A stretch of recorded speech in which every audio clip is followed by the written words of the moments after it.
What is up? We're back in the saddle again. It's been a while. Hello, everybody. Hello, Peanut Gallery. Hello, Sabres fans. Hello, hockey fans. Hello, all of you. We're back. It's been how long has it been, Hurls? Few weeks. It's been a few weeks. I won't lie. I won't lie. I would have expected, because I know we've talked about going on sooner. Things didn't match up. I mean, kind of is what it is. But I would have kind of expected that, because I know we wanted to do a pod hopefully after things happened, right? Like we wanted to let's do this when there's big news. Like we want to do a pod talking about what happened, but literally nothing's happened. I mean, yeah, some staff hirings for sure. I mean, yeah, you have some signings, but since we last recorded, there's nothing really to report, girls. Yeah, we're in the dog days of summer, and that could last honestly up until training camp because this is the dead time of the NHL offseason. Free agency has passed by, the draft has passed by. Everybody's at their cottage in Canada or Europe or wherever they may be. It seems like there's not much activity whatsoever. Although 30 minutes ago, Jason Robertson signed a Yeah, I was gonna bring that up. Yep. signed a 1 year, $12 million deal with the Dallas Stars. So seemingly he will be with the Stars this season, and who knows after that. Eligible to sign an extension still, but that makes me think that they weren't able to come to an agreement. But that's been a very hot topic trade proposal idea for a lot of Sabres fans to hopefully bring an elite talent like that to the team. Doesn't seem like that's going to happen this year. And then there's the Patrick Kane discussion, which feels like has gone on for over a month now. Him reportedly deciding to go back to Chicago or come home to Buffalo and finish out his career with his hometown team. I still have no idea what's going to happen. I really think that he is going to stretch this out. It's him and LeBron James right now. Yeah, literally. Two of the greatest American athletes of all time at the end of their careers, similar ages, honestly, in terms of their respective sports, similar profiles in terms of what they've accomplished. But yeah, I think they're both going to extend it as long as they possibly can to find the best fit, find the best situation, and the best contract. So we'll see. Yeah. And you want to know what, man? Like, he's mad that he's earned that right? Like, in my opinion, he has. For sure. I don't think. I mean, preferably, yeah, we all probably would have liked this to have been done by now, right? So we're not continuously talking about it, kind of like, this vicious cycle every time he's available, whether he signed a 1 year deal or whatever it was. Like, just kind of tired of talking about it. But I will say this, man, I don't know how many more stars need to align for this guy to want to come to Buffalo. Yeah, at what point are we just all right, I'm done. I'm just done with it. I'm done wanting this to happen. Had plenty of opportunity, that's for sure. But like you said, at this point in his career, he's earned the right to be picky, and he's earned the right to figure out what is going to be the best situation for him. Whether that's the best situation for the Sabres, I'm not necessarily sure at this moment, because there's been talks that if Patrick Kane signs with the Sabres, that would mean potentially that 𝐃𝐨𝐬𝐿 would start the season in Rochester. And I don't think anyone wants that. No. I would prefer 𝐃𝐨𝐬𝐿 to be in the opening night lineup over Patrick Kane. And I think a lot of people would agree with that in terms of how impactful he was in the postseason, how great he was in Rochester last year. You want to see him develop quicker if possible so that he can become a consistent full-time NHL guy.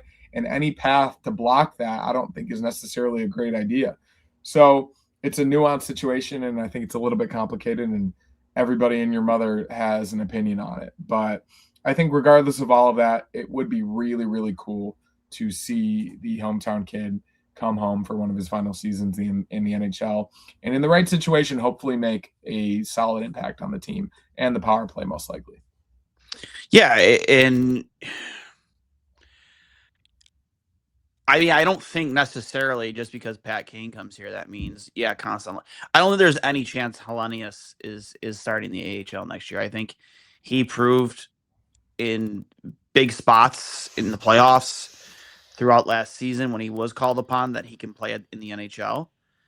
I think it'd be foolish to have him play in the AHL. Like, what's he got left to prove there? Nothing. Like, literally nothing. I don't see the advantage. It's not like with a goalie where, you know, an extra year might be beneficial. Like, I don't see the advantage to his development of having him play another year in the AHL. So if you're bringing in a Patrick Kane, then that means bodies are moving out. Right now, you have to move bodies out. You have too many guys on this roster as is, too many forwards. Yeah, 𝐾𝐨𝐽, I could totally see him starting the AHL because of the blood clot situation. Like, you just can't expect that guy to be like, all right, let's play in the NHL next season. Like, no, like it's not realistic. You know, that was a life-threatening thing he went through. So yeah, I could see him being in the AHL next year for sure, but 𝐃𝐨𝐧'𝐭, absolutely not. I just don't see it. Yeah, I would hope not. That's just something that has at least been thrown out there as a possibility based upon if Kane were to come to Buffalo. And I think that a lot of this offseason strategy has been similar to years past, that it's nothing that has been super, super massive in terms of these big blockbuster deals or these big free agent signings, but there weren't many to be had. Obviously, the 𝐸𝐿 situation transpired the way that it did. But I think that also happened the way that a lot of us thought it would, that he was going to go to the free agent market. He was going to get a 8-year, or with a sign and trade, an 8-year, $10.5 million deal. And I would say a large percentage of the fan base, especially after that second round series, would not have been okay with that. I think that, yes, it's unfortunate and we'd love to have him be on the team still. But if you were to ask everybody, how would you want that to work out? I don't think anyone would have wanted to sign 𝐸𝐿 to an 8-year, $10.5 million deal at the age of 30. So are they better in this current moment? No, they're not than they were at the end of that season. But I do believe that there's a chance with these guys developing, as we've seen in the past few years, and especially last year, that this team has the ability, if this is what the opening night roster is going to be as good or better late in the season. I think that there will be some struggles and there will be a bit of a learning curve, especially if they do skew as young as they are now. But this team is set up for the future, as we saw it finally come to fruition last year. And I am okay with this opening night lineup as it's currently. I think this is still a playoff team. I think it's a team that can grow and develop and get better throughout the season. And who knows what could happen at the trade deadline. And I honestly believe that they're probably not done, whether that be Patrick Kane or Connor Hellebuyck or who have you leading into the season. You don't know what's going to happen in late August, early September, mid-September. A lot of stuff can happen still. But I do like this team as it currently stands. Yeah, and so do I. It's the thing that worries me is that I'm not going to see the words like we're making this mistakes of the past, because it's different GM, different regime. I mean, they flipped the staff and this regime completely upside down. Like, it's completely different from what it was to start last season. I mean, they brought in a guy with 20 plus years of experience in John Davidson, which we'll talk about here in a few minutes.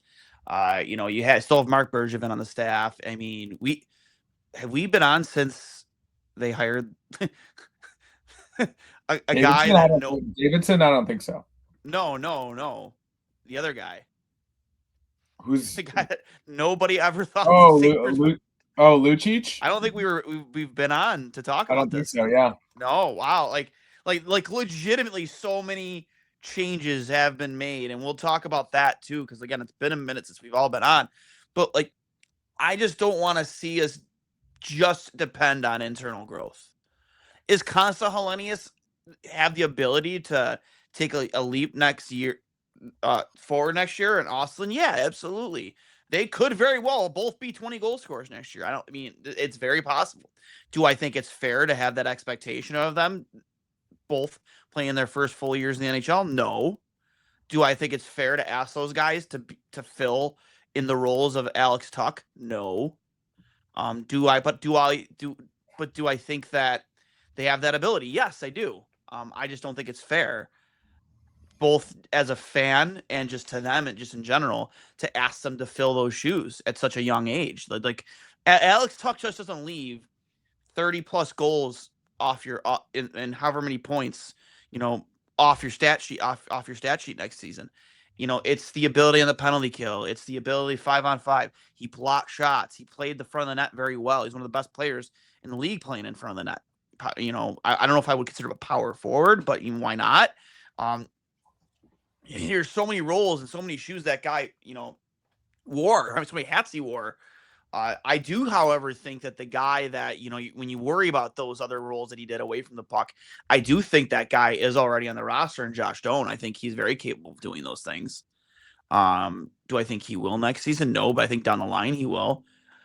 But I don't know. I just need, I can't just go into next season having this be the roster. Because again, I think you go from, I don't think anybody has any delusions or illusions that we're going to go right ahead and win the division again next year. If we go into this season with this roster as it sits right now, I don't have any illusions of being a division where I do think we'll compete and maybe for a wild card spot for sure, or maybe even slightly above that. But this just it does worry me, Hurls. Yeah, there's reason to be concerned, but I also think there's reason to trust the guys in the room that are way more familiar with the numbers than we are. Obviously, we see the stats as they have been on the score sheet in the past couple of seasons, but especially for the young guys, I think they have a general idea of what their projections are going to be at this point in their career. And I think that's why they didn't go up to the number that Alex Tuch wanted, because as Jarmo said, this is going to be an approach by committee to fill in Alex Tuch's production and role on this team. I think Josh Doan is obviously the number one candidate in terms of the way he plays the game and how much he grew even in his first season in Buffalo. But the combination, hopefully, of a healthy 𝐬𝐮𝐬𝐫𝐿𝐻, Connor Hellebuyck, Noah Ostlund, and even Jack Quinn. I think Jack Quinn kind of showed at the end of last season, going into the playoffs, that he can produce at a higher level than I think even a lot of people expected him to. He needs to play a bit of a faster game. I think he needs to get stronger this summer, which he's hopefully doing. But he's still incredibly young, and he was a top 10 pick in the NHL. And scoring 50 points like he did last year, I think is a huge benchmark for him to eventually, hopefully, break out to that 60, 65 point benchmark that I think all of us hopefully expected from him as a top 10 pick in the NHL. So, yeah, it's not ideal at this current moment, but I do believe this team is talented enough. They're definitely young enough. They will continue to play with speed, and I think there's a chance that they could be as good or better than they were last year. Yeah, I don't doubt all those things. I feel a lot more comfortable. Again, and just talk about the blue line too. Like, I like 𝐬𝐮𝐬𝐫𝐞. I think he's a very fast defenseman. I think he has a ton of offensive upside. I mean, I don't know a ton about his defensive, awareness or how good he is in his own zone. He's still very young. I think, at his age, there's still things to be learned in the defensive zone. But I mean, he's an immaculate skater. He can carry the puck up ice. He gets a good release. But is it fair to ask him or 𝐸𝐸𝐻, who we got back in the Bowen Byram trade, who I couldn't believe, again, actually absolute highway robbery in the Bowen Byram trade. Again, have we even been live since that trade? I think so. I'm pretty sure. I'm pretty sure we were after the draft.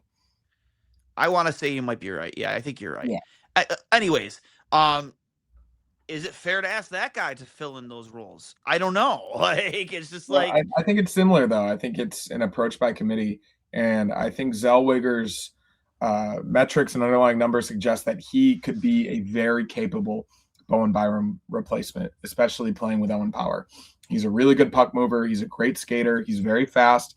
He has some defensive concerns, but the combination of that top line pair with Mattias Samuelsson and Rasmus Dahlin, potentially Power and Zellweger, and then if it's 𝐸𝐸𝐻, maybe Timmins on the third pair, who knows what they're going to do with Logan Stanley. I think there's a lot of options that they could have on that third pair, which could still be a very, very good defensive unit. And for $12 million or whatever Bowen Byram signed for in Chicago, that was never going to happen in Buffalo.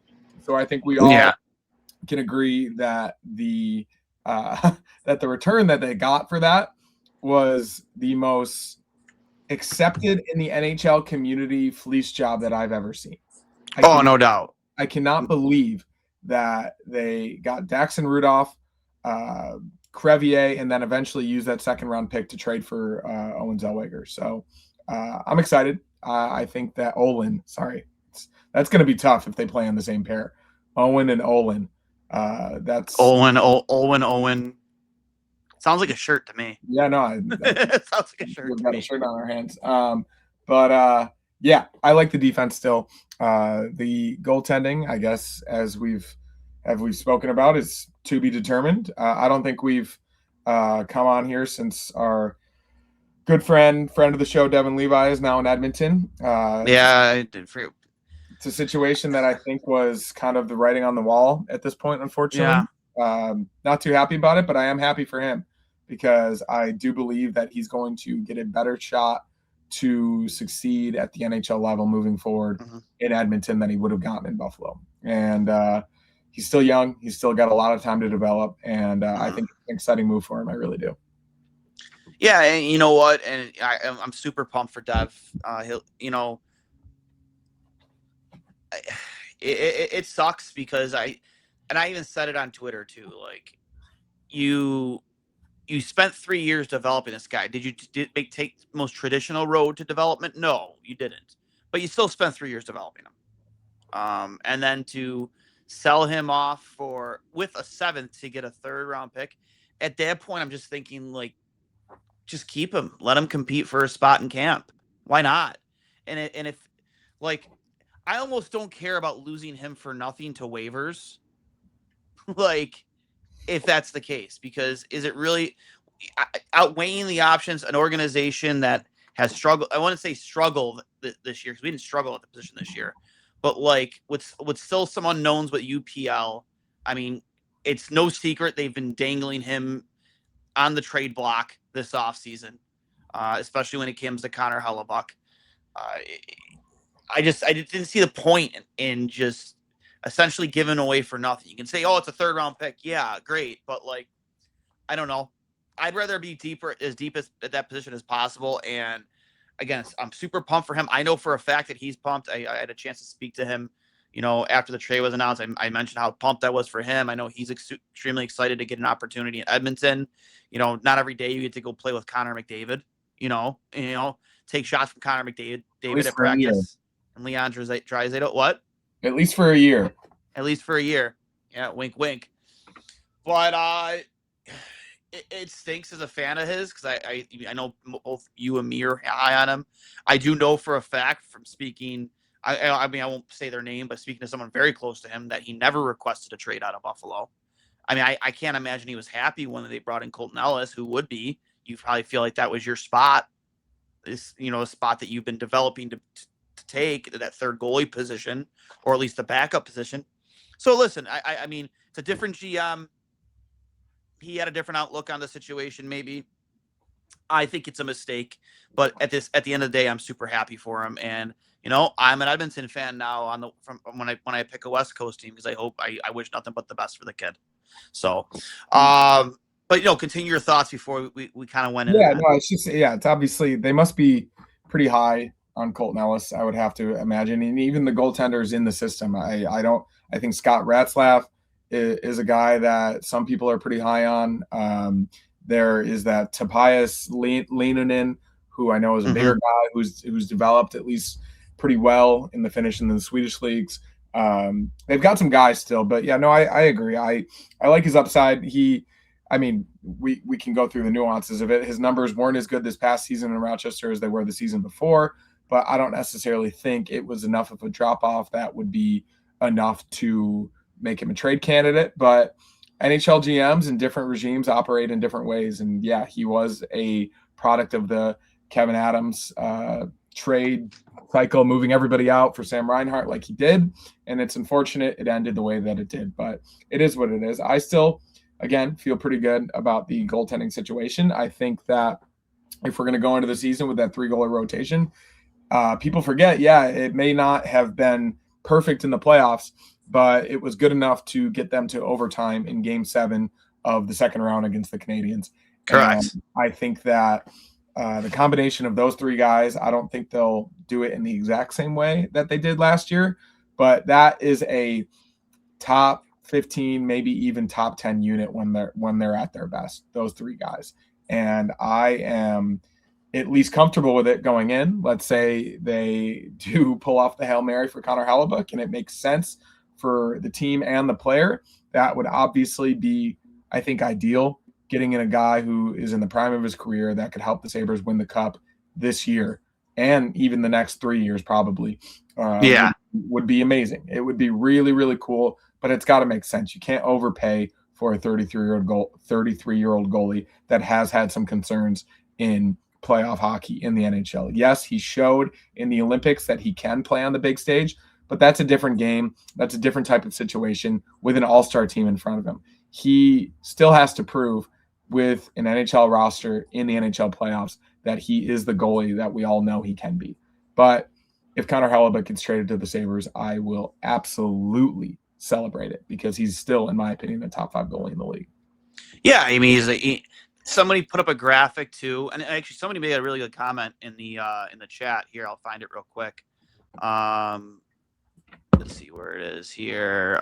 Kane is totally waiting on Winnipeg and Hellebuyck. I mean, that's a very good possibility. I mean, I imagine there's some connections there with USA Hockey. Like, I could totally see that being a thing, no doubt. If Chicago and Buffalo are the two places he's deciding between, reportedly, Buffalo clearly has a better chance to compete this upcoming season, especially with Bedard out potentially until December. So if he goes back to Chicago, I get it in the sense of the history and him wanting to finish out his career in the same place that he did. Actually, incredibly similar to – actually, not as much, because if LeBron were to go to Cleveland, I think Cleveland could win the Eastern Conference, right? But yeah, 100%. If Patrick Kane goes to Chicago, they're not winning the West. These are in two entirely different situations. So I don't get that portion of it, that he would need Connor Hellebuyck to be traded to the Sabres for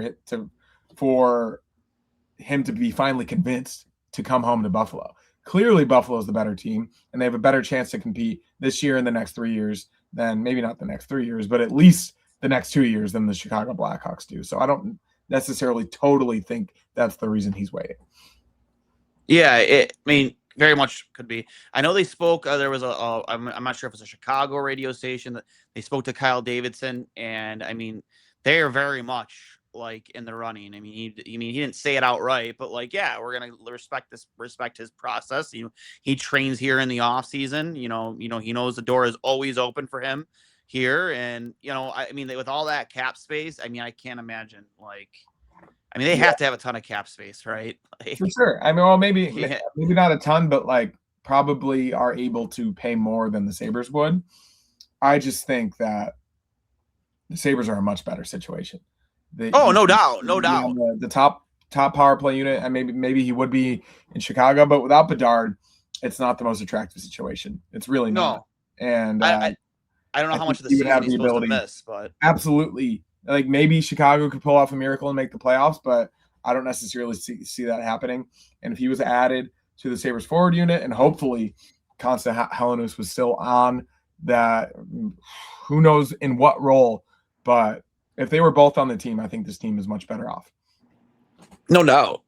And like, I know the thing with Patrick Kane, the narrative on like social media, and it's like, because I made a comment like, what else would just Patrick Kane need to want to come to Buffalo? What, like, do we need to get a time machine and bring back prime Dominik Hasek? Do we need to trade for Connor McDavid? This, that, or the other. And like somebody comments like, oh, well, yeah, speaking of time machine, I'd be actually interested in Kane if it was like 5 or 6 years ago. Well, yeah, no shit. But he still would have been like third on our team in scoring last season with 57 points. Like, yeah, I mean, how many of those points were on the power play? Like, he's been effective, an elite offensive contributor his entire career, and it's no secret that he doesn't play much defense. So whether this is every team has a guy like that. Yeah, whether this is 2012, 2017, 2021, where he had 120 points, he's basically been the same player his whole career. Obviously, he had a lot more foot speed and a lot more open ice speed earlier in his career. That obviously makes sense given his age.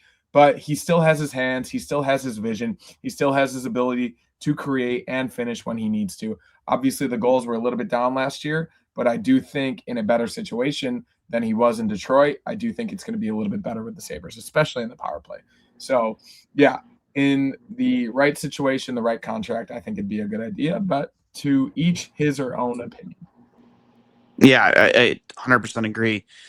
Stephen Well here, or Wheel, I'm sorry if I'm mispronouncing your name. I don't understand the problem with Patrick Kane and why he wanted to come here years ago, regardless of legal problem, chance to win a cup in his hometown. He should pay the Sabres to play. He should pay the Sabres to play with them this year. Like, essentially, I think he should want to play here so bad that he should pay the Sabres so he could play there. Like, I mean, regardless, yeah, like, this is like your last chance, right? I know, like, the guy has the issues when he was really young. We won't get into that, the drinking, the allegations, and all that. Not to downplay it, but I mean, we're not going to. But this is your last opportunity. I know I've heard from a lot of people that, you know, have played with him, that are friends with him, that, like, he would never want to come here, never want to come here. I never really got an explanation as to why, if it was because of maybe the way the things that happened when he used to come home in the offseason, or if maybe it's the state of the team. It could have been a mix of both. But, like, this is a playoff team. You would make this team better. This isn't a Jeff Skinner situation. It's not. This is nothing close to a Jeff Skinner situation. If he plays 82 games next season, you're getting 60 points from him. Like, I feel very confident in saying that. And I just, your last hurrah, probably your last contract. I mean, we all see the friggin' Dondros hockey card with him and his dad on the boards. You know, like, this is it, man. This is your chance. I mean, I feel like everything is aligned for this to happen for you. You will be in a, maybe not a top 6 role, but you'll definitely be on the power play. You'll be given your opportunities. I mean, you're essentially sliding into the Jack Quinn spot. I mean, because I think if Kane comes here, Jack Quinn's gone, right? I don't understand what more he would want.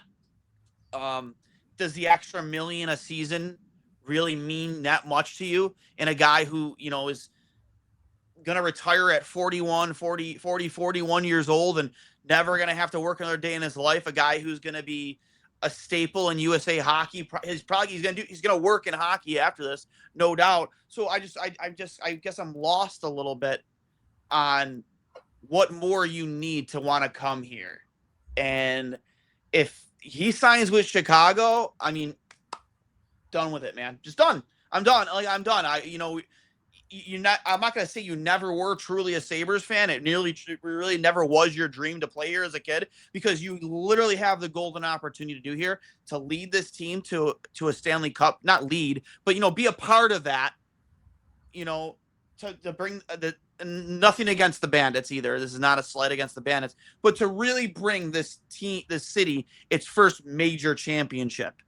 Because, again, not a slight against the Bandits, but if the Sabres won a Stanley Cup, I mean, it'd be rioting in downtown Buffalo. Rioting. Yeah. The same thing with the Bills. No, be a part of that. You know, I don't understand what more you need to want to be a part of that. I don't think it's the money. I hope not. He's made enough money in his career. I think at this point he is looking at the situation of both teams, where he'll fit, whether that's the second or third line, first or second power play unit. I think clearly would be the first on both teams. He probably wants to be on the second line. He probably wants to play with a guy like Josh Doan. He probably wants to be in a position that he can produce as many points as he possibly can. So I'm sure his team, both sides, both management rooms are pitching what that's going to look like for him. And at this point in his career, that's similar to LeBron, everyone's going to make that pitch, and they're going to do as much as they possibly can to make it the best situation possible. $3 million, $4 million, $5 million, whatever it is, I don't think Patrick Kane cares about that. I think that's the reason he's as hard as it is, because, like, the Sabres forward lineup may change in the next few weeks, theoretically, with a Connor Hellebuyck trade, or let's say they trade for a top 6 forward. A lot of those things determine what Pat Kane is going to do, and I think that's the reason he's waiting. Yeah, I tend to agree, man. getting into the Hellebuyck stuff a little bit further, because we have some questions here about Hellebuyck. I do want to give a shout out actually to 𝐬𝐝𝐫𝐞𝐿 here. I actually met him today at my gym. He approached me, he kind of like said it out loud a little bit, because I don't know if you're sure if it was me or not. He goes, "Duane?" I kind of like did one of these, and he was there.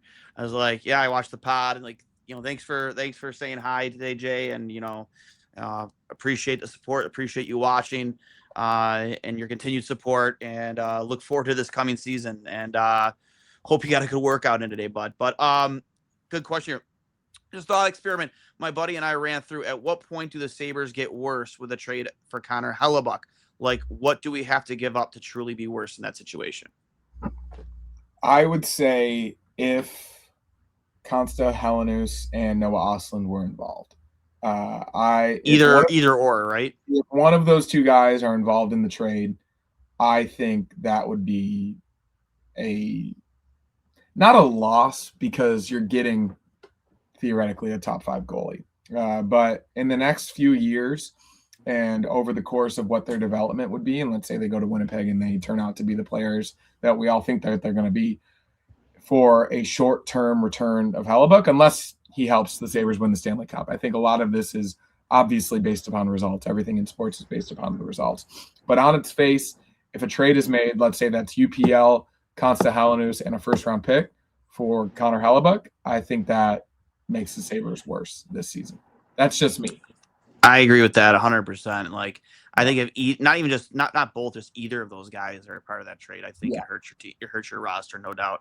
I think Ostlund, he reminds me of Danny Briere a little bit, like his playmaking ability, his skating. I love his game, and I think he's like he's a top 6 guy, like, easily. And like, we had that debate about Robert Thomas, but Robert Thomas is way more valuable than Connor Hellebuyck at this point in his career. So yeah, those are two different discussions. We had the debate about Jason Robertson. If you bring in a guy like that who is in his mid to late 20s, and is a point per game player and can be on your top line, in comparison to a guy not at the end of his career, but getting into the twilight of his career, as we all know, at 33, 34 years old, at the position of goalie, obviously things are a little bit more non-linear than a forward or defenseman, but his game is inevitably going to fall off with the physical toll that his body has taken over the years. He's still very good. We obviously saw it in the Olympics with Team USA, especially in that final against Canada. He can play at an elite level still, but the main primary concern is he's never done that in the playoffs at a large, consistent scale, and that is why you trade for Connor Hellebuyck to be very good. I mean, he'd probably play 50 to 55 games in the regular season, but you trade for him to help get you over the hump in the Stanley Cup playoffs. And if he can't do that, then the trade is a failure. Point blank period. 100%. And like, listen, I've said it on Twitter. I've said it here. Like, yes, he is debatably had the greatest performance from a goalie in USA hockey history. I mean, I would say Jim Craig probably would like a word. Different eras, it's hard to compare. And then Ryan Miller winning MVP of the tournament, which with a lesser USA team. I think, what year was that in? That was in 2010. 2010, yes. So like, yeah, you can go back and have that debate, but at the end of the day, the Olympics cannot hold a candle to the NHL playoffs. You could argue, I mean, beating the Swiss, beating Latvia, beating Germany, like, with that team in front of him, that's nothing. I'll give him the game against Sweden, and obviously Canada. But like, you could argue the first round is a tougher road, a tougher path than to get to the gold medal game. I mean, people point to the gold medal game, but that's one game. That is literally one game, and I think we all know that a goalie can stand on his head for one game, and it was the most important game. And no doubt, seminal moment in USA hockey history and even sports history. But over the course of 16 games in the NHL playoffs, it's entirely different. And mentally, emotionally, physically, that is a completely different ballgame. And he would need the support from the Sabres forwards and defensive units to play at that level. He's not going to play at that level every game, but to be that guy that we all know him to be, that won the Hart Trophy 2 to 3 years ago in Winnipeg. I think he's very good. He's obviously very big. He's incredible positionally. He uses his size. Uses his size perfectly. And even that breakaway against McDavid in the gold medal game where he kind of just like sealed the bottom of the ice and didn't really do much. Not many goalies can do that, but he's able to with how big he is, and he's able to cover the net. So I think he has the chance for longevity into his mid to late 30s, but it is a gamble, and it's a massive gamble if you give up one of your top prospects. And that includes Jackson Rudolph too. They got that return for Bo Byram for the number 4 overall pick for the opportunity to draft a guy like that. And if they were to include him or Konsta Helenius or Noah Ostlund in any trade, let alone for Connor Hellebuyck, I would be concerned. 100%, man. And you want to know what, man? Like, I don't know if you can't get that across the finish line. I mean, all indicators. They asked for Zach Benson. Did they not ask for Zach Benson? Yes, they did ask for Zach Benson. Yeah, that so was that's at the draft. That was at the draft. Different. That's what I'm saying. Like, if that's their standard, it's probably not going to get much lower than that. Yeah, but as this drags out, like, will that ask come down? I guess it depends on where the Jets see themselves going into next season. Do they see themselves as a contender? I mean, you still was it Scheifele? Was it Scheifele had a 100-point season this year? Yeah. Like. They still have Kyle O'Connor, correct? Like they have, it's a good there's talent on that hockey team. I personally do they see themselves as a playoff team with Connor Hellebuyck next year, with the current state of the roster? If not, then maybe you do need to come down on your price a little bit. And if they do, they would probably potentially want a guy like Josh Norris, probably a guy like Jack Quinn, maybe UPL, maybe Colton Ellis, who knows? I personally have a soft spot coming on the way back. I think a guy like Alex Iafallo, Buffalo native, played for West Seneca growing up. I think him coming back home to Buffalo in that type of trade could help this team as well if you want to get something back on the other side. I think there's ways to do it. It's obviously not going to be a Scheifele or Kyle Connor, but I do believe that there is a way to make this work for both sides because clearly I think both franchises are in different trajectories and different positions at this moment. Yeah. Even I said it earlier, 50 to 55 games, I think would be great. We saw what Alex Lyon could do. We saw what Colton Ellis, especially if they still do that three goalie rotation. I would even love to keep him fresh for the playoffs, even closer to 45. I think that would be ideal for a guy at his age to not overwork him and have him at his best and most fresh going into the playoffs. No doubt. Like he's always been overplayed. We have a good question here. A couple of questions here from Jay. Did we get confirmation or word that the Jets went on UPL's no trade list because he did that? Then modified no trade did kick in on July 1st. I'd have to imagine they're on it, right? Like probably doesn't want to go to Winnipeg. I mean, Winnipeg's like the Finland of Canada, so I can't imagine it's like that much different in terms of what he's used to and where he grew up. Like Winnipeg, I don't know when he made the trade list, maybe when he signed the contract, but they were a contender at that point. I think they asked him upon requesting, they have to ask him for his list. I think that's how it works, right? So he could have made this list this summer is what you're saying. I think the way it goes is if you plan on trading a player who has a no trade or a modified no trade, like a modified no trade, you ask them for their list at that time. Like, what's your list here? So, like, I think that's how it goes. So they have a notes app that they can change it at any moment. Probably, yeah. I don't quote me, but the way it's been presented in the past, like in other situations, like the Parayko thing, like the Jet. I mean, we didn't know we were on his no trade list. The Blues didn't know who was on his no trade, or was it? Did he have a note? Like, I mean, was he willing to waive it, or did he hit? No, he had a full no waive, right? Yeah, then he was. He was a full no waive. Okay. Yeah. So you have to ask him. I think in the past, from what I've heard, and maybe somebody in the peanut gallery can correct us. Like, I think like at that moment he presents his list, but I know you compared it to Finland, but like Winnipeg is fucking cold, man. It's really, really, really cold there. They're not coming off. I mean, you got UPL coming off. Arguably, when he got the contract, he played really well too. But his best season of his pro career so far. Do you really want to uproot everything to go to Winnipeg? Probably not. I would imagine Winnipeg, just like we've been in the past, is on a lot of teams modified or no trade lists, right? Like I would have to think. But I don't know. Maybe you find a way to do a three-team trade in that situation. I saw. I think it was Sneaky Joe put out the one where if you saw that today, where 𝐬𝐿𝐫𝐞 was involved. By the way, like if you can't get Connor Hellebuyck and you want an upgrade in goal, I love 𝐬𝐿𝐫𝐞. By the way, I'm not sure how you feel. Love that kid. Right. I think he's gonna be so good.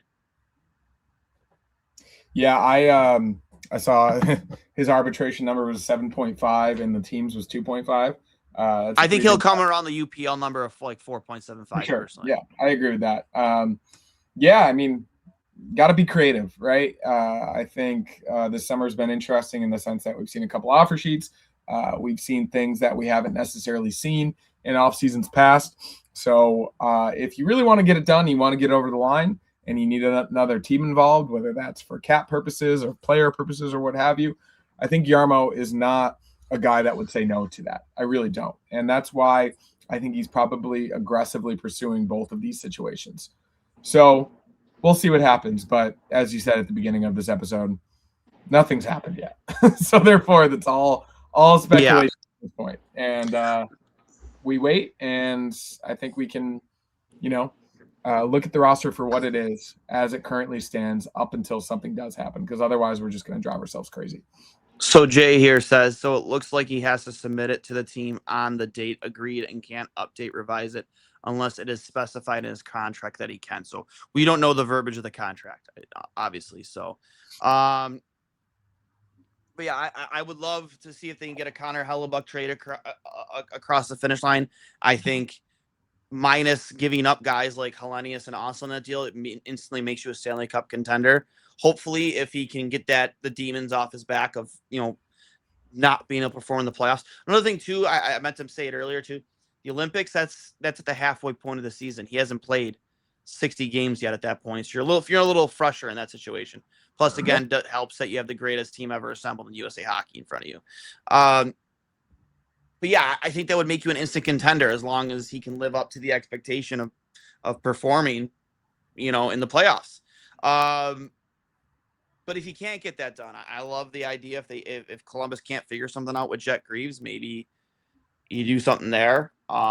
We threw out a mock trade idea about the Detroit situation with with Larkin potentially on his way out, even though 𝐼SRMN is no longer the GM. He took on a different role with the organization.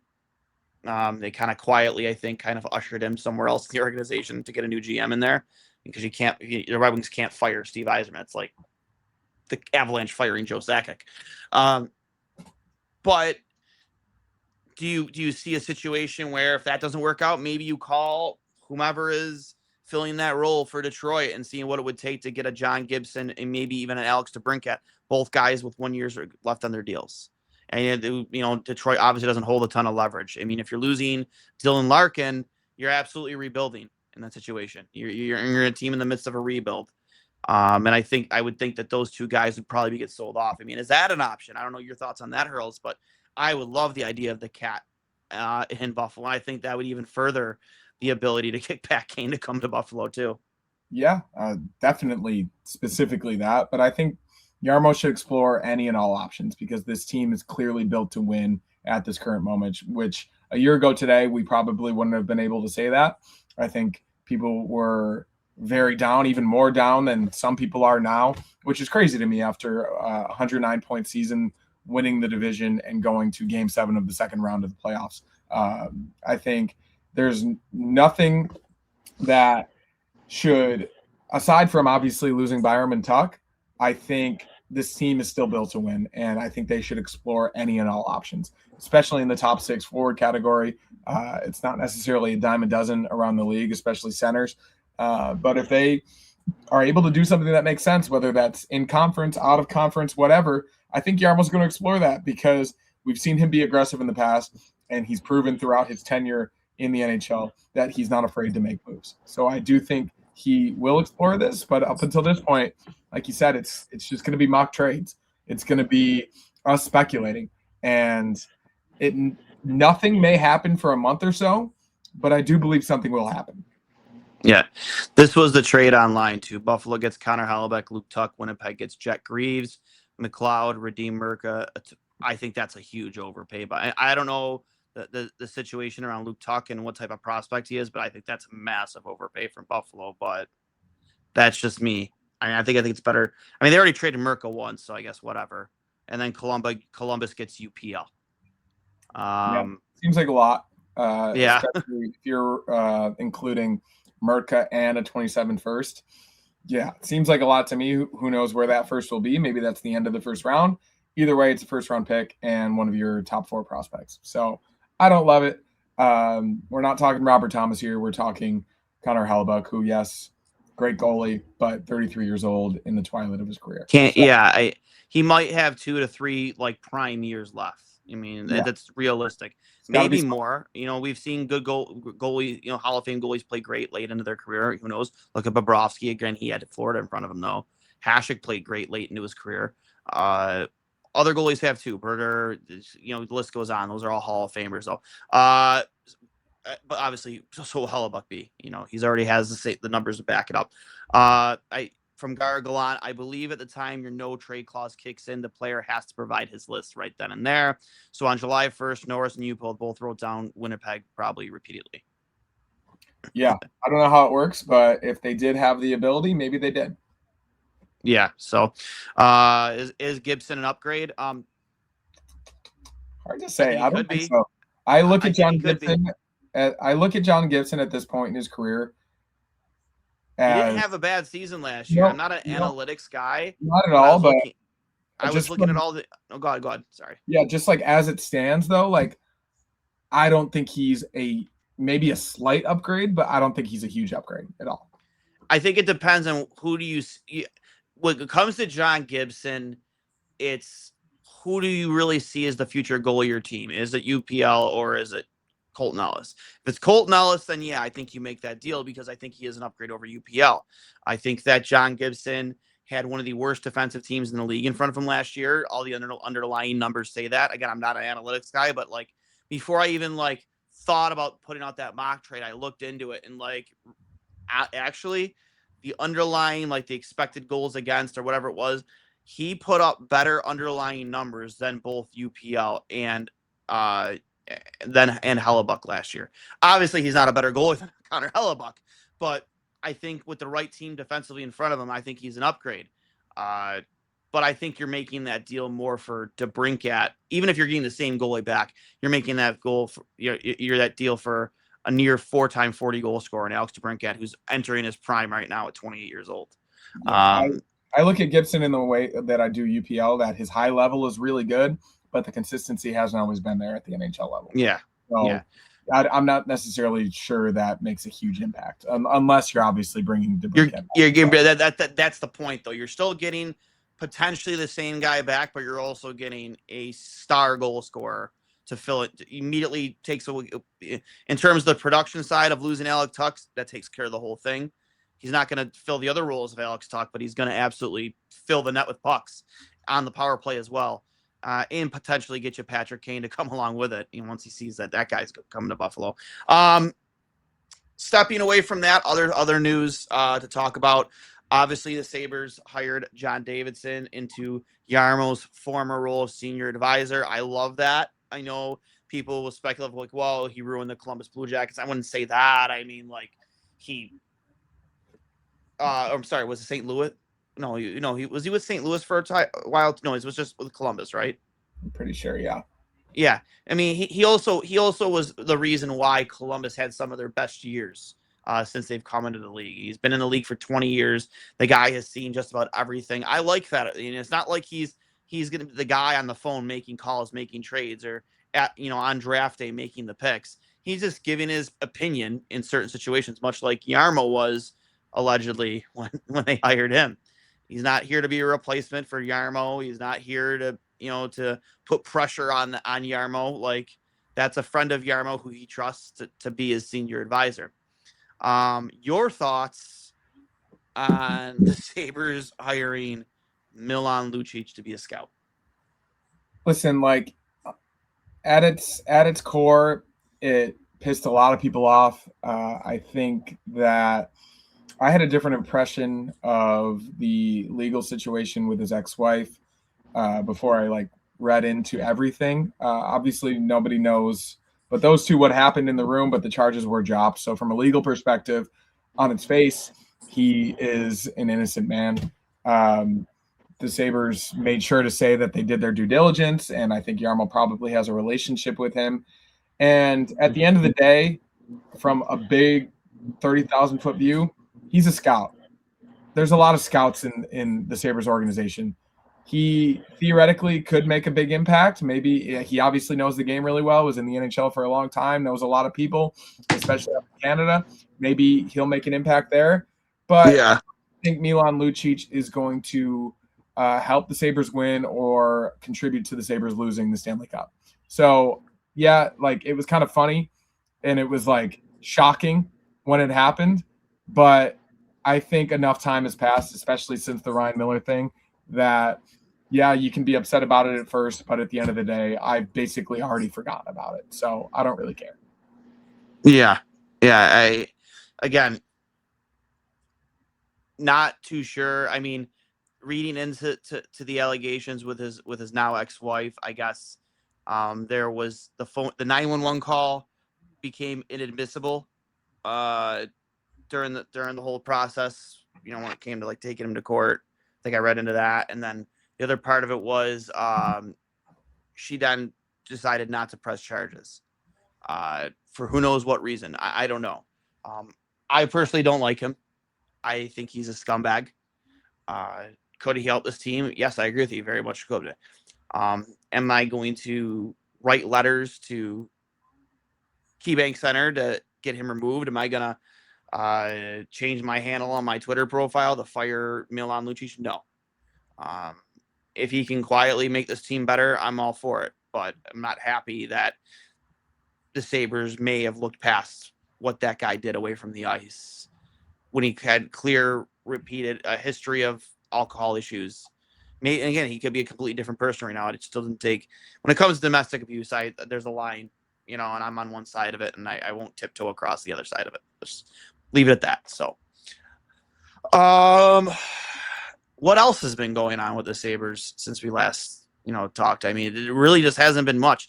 We obviously they took Daxon Rudolph with 4th overall. I actually agreed with that decision just because if you couldn't get the value because I have in no way, shape, or form do you trade 4th overall for a 33-year-old goalie. 100% on that page. Don't do that. You never do that. The only way you'd ever do that is if you're getting a 33-year-old Dominik Hasek in his prime, and even then, I find that tough to do. But he's a big defenseman. He's going to go play for one of the best coaches in the nation in Carlisle in Denver. He's going to play there a year, and he already has a plan. He plans on going pro after 1 year at Denver. So I like it. I like the pick. I think he had the most upside. I know there were better options available. I'm not going to pretend to be a draft analyst, but judging from what I've seen about him, from an analyst standpoint, from guys like Chris Peters, who's been on this show before, who's pretty high on him, and the scouting staff, Jerry Fortin was very high on him. Mark Bergevin sounded pretty high on him. Those guys know a hell of a lot more than I do, so I'm happy they made the pick. Yeah, I am too. He was projected in a lot of places anywhere from 4 to 7. And if they liked his skill set and the way that he plays the game, comparably to Chase Reed or even a forward that they thought that potentially could impact the team moving forward, I think they made the pick that they thought was best for the team. So he might not make the roster for 2 to 3 years, but if he develops, especially at the University of Denver, in the way that he'll probably potentially be in the 𝐬𝐫𝐽 role on the power play, maybe later in the season, who knows? If he fits in super well really early, I think that's the best possible place for him, and he's going to play a high level of hockey. all season long in Denver. I'm excited to hopefully watch some of those games. College hockey is so entertaining, and especially at that level. And we've seen a lot of really, really good players come out of that program. And I think we can confidently say that they'll be in the NCAA tournament and potentially even the Frozen Four. So I think that'll be really cool for him. And just generally, the schedule came out. I think we could do another time, maybe our predictions, but I think it looks like a schedule, right? I'm personally excited. The West Coast swing is a little bit earlier this year. The Sabres are playing in LA on a matinee game Saturday on Halloween, which is really cool.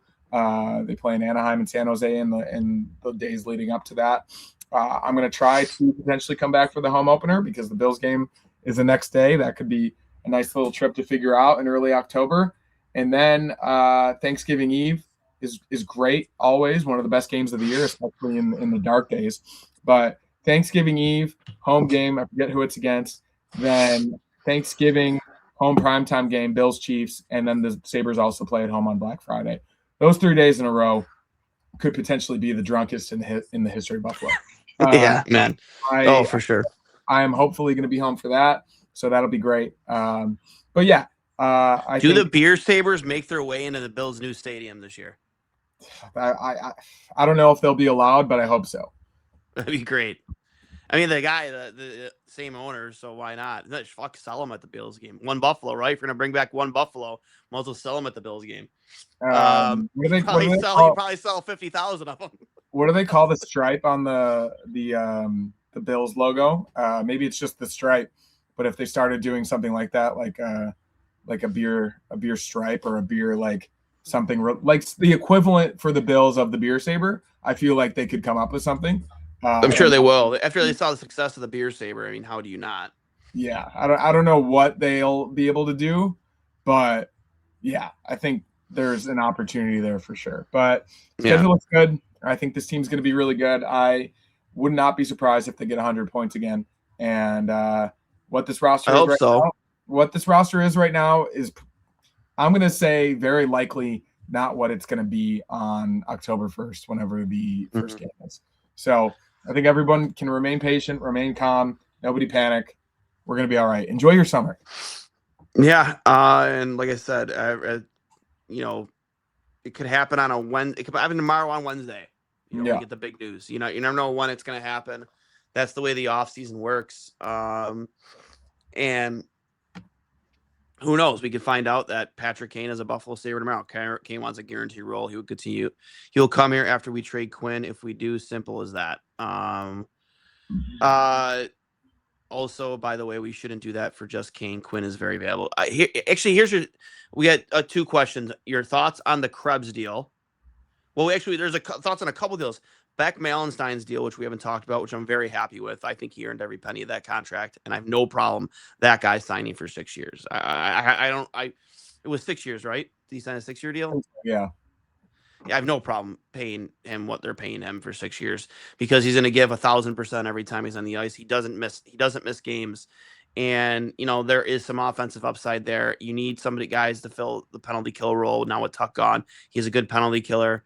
The guy will block a shot with his face. Those guys are invaluable, or whatever the word is, in this league. And they're not a dime a dozen. I know a lot of us probably need to sign that Beck Malenstein apology for him from when we initially traded him for a 2nd-round pick, especially with like the Lane Hudson. Was it Lane Hudson was taken there, or Cole Hudson was taken like a pick after? But at the end of the day, I think he's available. I'm happy with it. The Krebs deal, that's the way of the cap. Cap's going up. I think he earned the term he got. I think a big part of him getting that deal is how respected he is on that team. I think that he's going to fill a bigger role next season. I'm not saying he's going to be a top 6 guy, but he had the best season of his career this year, and hopefully he's still very young. It seems like he's been here forever, Hurls. He's still so young, and there's still plenty of upside there with him. Yeah, I think both guys really well liked in the room. Obviously, have been great in their roles. I was at least slightly surprised how much Beck got, but I agree with you in the sense that whether if it's $1 million more than you thought or a couple years more than you thought. I think he's going to play the same way for a long time. So you're kind of grasping at straws there if you're that upset about it. I think it's a really good deal for him, and he earned it. But I kind of was surprised at how long and how much it was. And with Krebs, yeah, I'm glad they got it done before arbitration. I think that he, especially in the empty net realm, he showed some merchant prowess at the end of the season, and he is very good as a fourth or third line center. You can put him on the wing. You can do a variety of different things, but I'm happy that Peyton Krebs is gonna remain a Buffalo Sabre. So both guys, I'm happy they got done. And Zach Benson signed a contract that I think in a few years from now is going to be one of the best contracts in all hockey. Yeah, yeah. I mean, similar to Tage, similar to Mattias Samuelsson. I said that exact day to a couple of my friends that Tuck was probably going to get a sign and trade 8 years times 10 and a half somewhere else, and that they were going to announce the Zach Benson contract later that day as a little like, hey, we still got this guy and we have the ability to do that now. And that's exactly what they did. So that wasn't surprising. And I'm really, really happy. Obviously, 7 times 7 for a guy like that is really, really good business. And yeah, he is going to be a nuisance and a really, really good player for years to come. Yep. And I was actually looking at some highlights today of that kid they took at 20th overall, Ilya Morozov. I guess he's been in the U.S. for a while. He speaks pretty good English from what I understand. Going to Miami University next season. That kid might be a steal at 20. And shout out to one of the new Twitter sensations, Andrew Heaters, on predicting that was going to happen. So shout out to you, bud. You're a fella for the fellas. But yeah, I watched some highlights of him, and I gotta tell you, man. I mean, for a team that doesn't, take flyers on many Russians, I'm pretty excited about him. He looks really good. Yeah, haven't seen much aside from draft day, but it seems like he's a really good prospect. And yeah, Miami of Ohio is another really good program, so I think he's going to get a big opportunity to contribute. Very good hockey school. Yeah, he's going to get a big opportunity to contribute, and he's got time to develop. There's no rush to get him to either Rochester or the NHL, but first round top 20 pick, he's definitely going to get his opportunities. So excited for him as well. Yeah, from Alex Fuck, Duane, record prediction this season. Record prediction this season. We're probably gonna do a whole show on that, so we won't bother with that now. I do want to give a shout out to our sponsors, to Fatty Beer Company and Impulse Physical Therapy, Western New York. It's been a minute since I've done this. I hope I can still Fatty Beer. Shout out to Fatty Beer, Western New York's premier market and tap room with over 300 beers to choose from at 7 different Western New York locations. If you need a beer, get on over to Fatty Beer. Let them know that 2 Goalies, 1 Mike sent you. They have their concert series going on right now. So many fun things to do at any of your Fatty Beer locations. We had a blast over their during their playoff run at the Lancaster location, and the concert series at the Lancaster location at the Lancaster location is alive and kicking. So make sure you check them out. And of course, as always, Impulse Physical Therapy, Western New York. Oh, nope, that's the wrong one. Whoopsie daisy. Hey, Western New York, it's time to ditch the physical therapy clinics that treat you like you are just another number and step into a world where you are at the center of your care. Impulse is owned by Buffalo's only board-certified sports physical therapist. They use one-on-one science-backed technology like 3D motion analysts and force plates to help you exceed your goals and become the healthiest, strongest version of yourself. So come experience the Impulse difference today and mention this for a discounted $77 assessment visit. If you're a young hockey player who watches this show, I know we have some out there. They do fitness testing that you would experience during a combine, like the NHL combine, and they do everything except for the bike test. I forget what it's called. I can't remember what that bike test is called, but that's the only thing I think that they don't do. But make sure you give them a shout out. They're located at 5087 Broadway, Suite 100 in Depew, New York, right next to Catalyst Fitness near D&L Plaza. One last thing I want to get into before we get out of here, Hurls, like like you said, the dog days of summer, the off season. Sometimes it's like kind of tough to find stuff to talk about and whatnot. I was again where I met Jay yesterday at the gym, and I was talking to a kid named Derek Black. He, you know, he had his leg was in like a full like like something you would have on.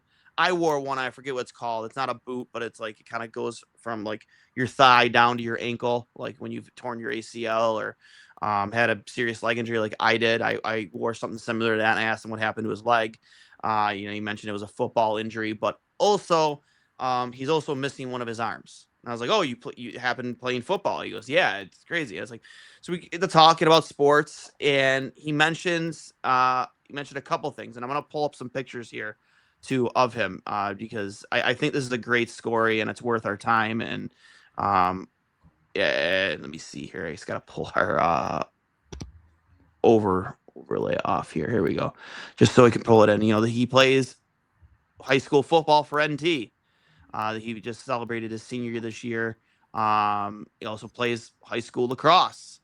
But the one thing that got me is like we gotta talk about this kid is he's a fucking goalie. 3 sports athlete, and he's a fucking goalie with one arm. He has a specially made blocker that he can slip his hand into, so he can be able to hold his stick and hold on to his stick. And last year in his senior year, he didn't have that bad of a year. He had an .880 save percentage with North Tonawanda High School, with North Tonawanda Lumberjacks. I think it's the Lumberjacks. I could be wrong, but super nice kid. And on top of everything else, he was actually nominated. Let me bring that up here. What was it? Sports Illustrated. He was nominated by Sports Illustrated for Youth Athlete of the Year this year.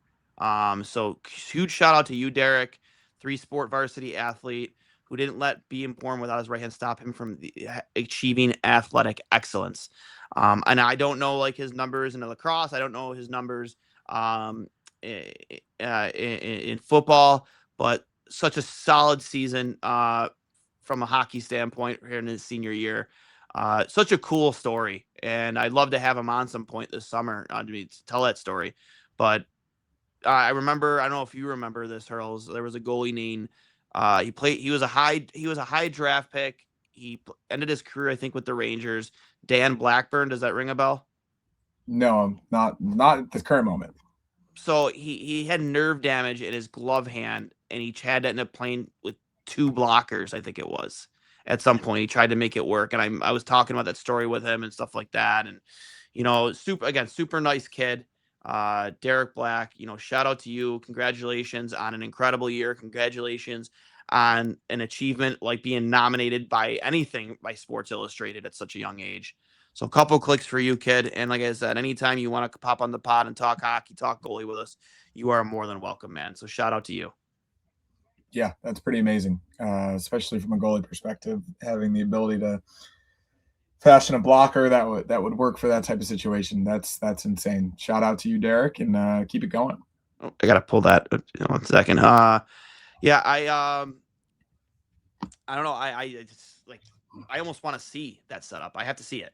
It's like, and to be able to play at any competitive level of sports with something like that. I mean, having one arm in lacrosse, making that work. I mean, I think of this. I mean, you're a baseball guy, right? So you know who Jim Abbott was? Yeah. Yeah. Think of Jim Abbott. He was told by his high school coach he would never amount to anything, and he threw a no-hitter for the Yankees with one hand. With one hand, he had to teach himself how to not just throw, but be able to switch the glove to his throwing hand to be able to field the ball after every single pitch, which is insane when you think about it. And again, he threw a no-hitter in the majors. Yeah, insane.